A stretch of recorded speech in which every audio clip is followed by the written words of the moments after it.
William Wordsworth is generally seen as the consummate nature poet. Indeed, one of the first poets in the English language who sought out nature in and of itself, nature as intrinsically valuable, and not simply a sort of um, blank canvas on which humans can project their own fears and desires, or indeed a fallen earth that is a reminder of our sins if we are Christians. But if you actually start reading Wordsworth's poems, and his letters for that matter, you'll find very quickly that his descriptions of the natural world are fairly general, fairly bloodless, in fact. In other words, he is not a very good nature writer. If by nature writing we mean a very acute eye, alert for distinctions and motions, shifts, fades, clarities, undulations. We get none of that with Wordsworth. With him, we get basically nature rendered in fairly general stock terms: moon, rainbow, rose. But what we do get is a subtlety in his description of how his mind connects to this natural world. So it's worth having a look at some of Wordsworth's more famous moments in his poems to get a sense of how mediocre his descriptions are, but also to get a sense of how nuanced his accounts of his mind are, of his feelings are. And then it's also useful to contrast the nature descriptions of Coleridge around the same time. I'm thinking now of really the 1799 up through 1805 thereabouts, when Wordsworth was making his way back to the Lake District to live. And of course, he seduced Coleridge to move from Netherstowey up to the Lake District and Keswick. So the two would take these walks together out over the landscape of the Lake District in 1800, early 1800s. And Coleridge's notebook descriptions of the natural world are exquisitely detailed, exquisitely particular. A lot of this writing didn't really make it into Coleridge's poetry, unfortunately. It turns out that Coleridge's notebooks really constitute one of the great collections of nature writing in the 19th century. So I want to start with this moment, and this is laid out nicely by Kenneth Johnston in his biography of Wordsworth called The Hidden Wordsworth, where he describes how Wordsworth and Coleridge are taking a long walking tour of the Lake District. Wordsworth has decided to move to Grasmere, and he is basically trying to seduce his good friend Coleridge to move from Netherstowey and the Quantocks up to the Lake District. So in the course of this, we see Wordsworth at times in letters describing the natural scene. And here's one moment where he's writing about region around Helvellyn, a very huge, foreboding mountain in the Lake District. And he says, "This day was a fine one, and we had some grand mountain scenery. The rest of the week had been bad weather." Grand mountain scenery, the rest had been bad weather. That's all we get.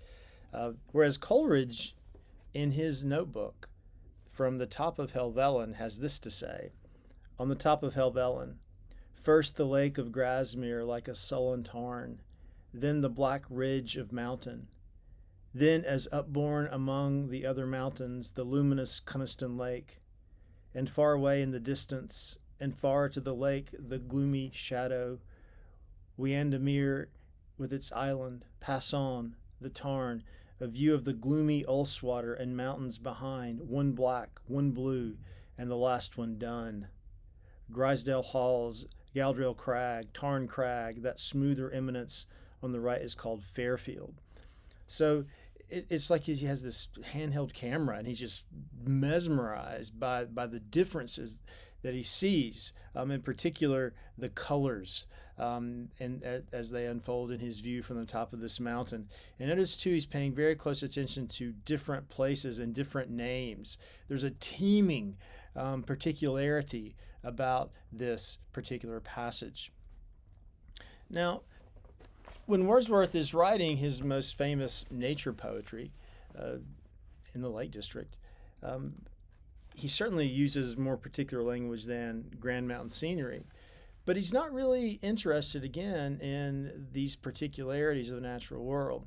And by the way, I should say that if we were to look at Dorothy, his sister, Dorothy's journals around this time, her Grasmere journals, we would find a kind of humming specificity very similar to Coleridge's. But in the opening of one of perhaps Wordsworth's most famous poem, the Intimations Ode, Intimations of Immortality from Recollections of Early Childhood, here's how he begins. There was a time when meadow, grove, and stream, the earth, and every common sight, to me did seem apparelled in celestial light, the glory and the freshness of a dream. It is not now as it hath been of yore. Turn wheresoever I may, by night or day, the things which I have seen I now can see no more. And he goes on to talk about the rainbow coming and going, and how lovely the rose is, and how the moon shines. The barest nodding to the things of nature, meadows, groves, streams. We can barely see these things; they're so abstract. But the word he uses in that first stanza, apparelled. There was a time when meadow, grove, and stream, the earth, and every common sight to me did seem apparelled in celestial light. That one word goes into this very complex vision of the mind, where he says, as an adult, I'm trying to remember what the world was like when I was younger. It seemed apparelled in celestial light, which means that maybe it wasn't, that maybe the ideal world that he thinks he's missing from childhood is something that he's created. Does that make it no less real? And that's really what the poem is about to some extent. Can we actually remember our childhood? And if we can remember it accurately, can we then somehow excavate the most powerful moments of childhood and bring them to bear on our adult experience in an ameliorative way? But just this one word, apparelled, shows the kind of epistemological complexity of Wordsworth's idea of the mind. On the one hand, there's a skepticism there. If the world was apparelled, apparel again meaning something that's like clothing, if the world was apparelled in celestial light, the celestial light was not intrinsic to the world. The celestial light was applied to the world, maybe by the human mind. The skepticism of that suggests that, well, maybe the world when we were younger was not bright.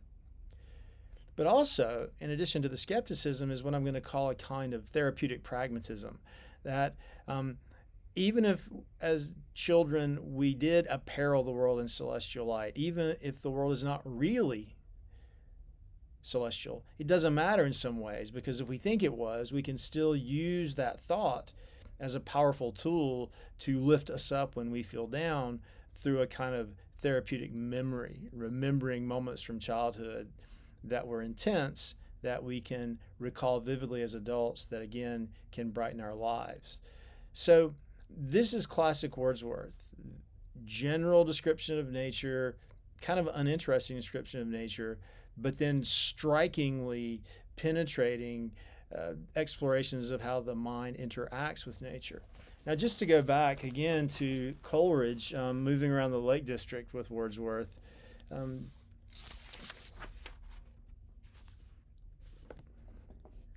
just for fun, they're moving around Borrowdale, and this is around the time Wordsworth says of Helvellyn, grand mountain scenery. They're moving around Borrowdale, also in the Lake District, and here's what Coleridge says. For Borrowdale, brooks in their anger, and all the gullies full and white, and the chasms now black, now half hid by mist, and ever and anon the waterfall in them flashing through the mists. Classic Coleridge. He just loves the motion of water, and he loves it when two things interpenetrate. He loves to see through one thing to another.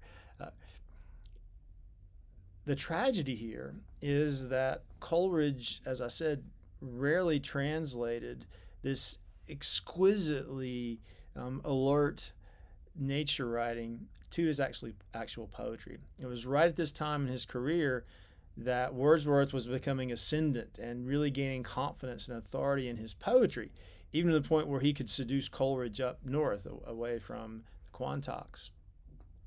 And Coleridge, who was doing journalism at the time for the Morning Chronicle in London, was more and more seeing himself as a metaphysician or a philosopher or a political writer or a columnist.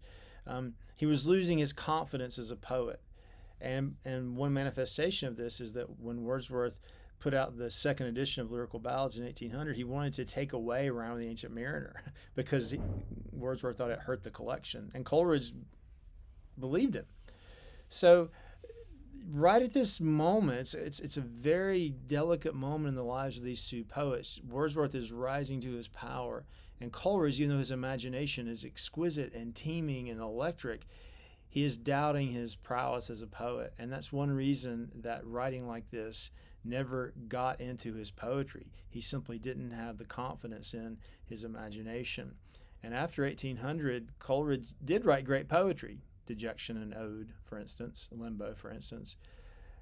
But his output was not nearly as distinguished as it was from 1795 up through 1800.